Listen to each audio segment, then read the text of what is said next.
ఉంటుందా ఇంకా ఇంకంతే తేలదు, ఏముంది, శవం లేదు, బూడిద లేదు. ఎందుకు చంపాల్సి వచ్చింది అనే దానికి సమాధానం దొరుకుద్దా దొరకదా?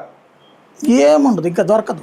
ఎందుకంటే ఎవరైనా భవిష్యత్తులో అప్రూవర్గా మారితే అవ్వాల్సిందే కానీ సాధ్యం కాదు బేసిక్గా. ఇప్పుడు ఈ ప్రభుత్వం ఉన్నంత వరకు నోరు విప్పరు, తర్వాత ప్రభుత్వం వచ్చాక ఏమన్నా నోరిప్పి ఎవరైనా చేస్తే సాధ్యమవుతుందేమో. అప్పుడు ఏమన్నా వివరాలు తెలుస్తే అప్పుడు కేసు క్లోజ్ అయిపోతుంది, మళ్ళీ రీస్టార్ట్ అవుతుందన్న నమ్మకం కూడా నాకు లేదు. కానీ నాగరాజన్ కూడా ప్రలోభ పెడుతున్నారు ఈ కేసులో.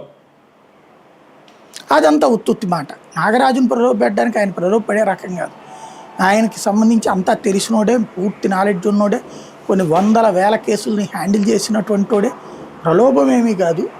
అతనికి చెప్పేశారు ఎట్లాగూ, అంటే అతని చేతిలో చనిపోయాడని అతనికి తెలుసు కదా, అతని స్టేషన్లో చనిపోయినప్పుడు హీ షుడ్ బి రెస్పాన్సిబుల్, అది అతనికి తెలుసు. అందుకనినే భవిష్యత్తులో కేసు కొట్టేయడానికి ఉపయోగపడేటందుకోసమని టెక్నికల్ ఎవిడెన్స్ని క్లియర్ చేసేసాడు.